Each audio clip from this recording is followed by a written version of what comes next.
আসছিল হাজবেন্ডের জন্মদিন, তাই রাত 12টা বাজতে না বাজতেই হাজবেন্ডকে দিলাম সারপ্রাইজ। উনি তো মশাই আমার মেয়েকে ছাড়া কাটবে না কেক, তাই সঙ্গে নিয়ে নিল মেয়েকে কেক কাটার জন্য।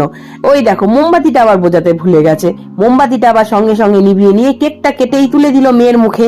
নিজের গিন্নিটাকে একটু কেক না খাওয়ালে হয়, তাই মুখের মধ্যে ঢুকিয়ে দিল একটু কেক। এইদিকে মেয়েকে দেখো, বাবাকে একটু কেক খাইয়ে দিয়েই নিজে কেকটা মুখে পুড়ে দিয়ে আঙুলগুলোতে একদম চেটে চেটে পরিষ্কার করে খেয়ে ফেললো। আর এখানে মেয়ের একটা বুদ্ধি দেখো, ভিডিওটা দেখলেই তোমরা বুঝতে পারবে। আর কি বলি, ছোটদের সঙ্গে থাকতে হলে বাবা মাকেও ছোটই হতে হয়। মেয়ে এখন বললো কেকটা কাটো, কেটে তাড়াতাড়ি তিনজনে মিলে হাতে নিয়ে এখন চিয়ার্স করতে হবে।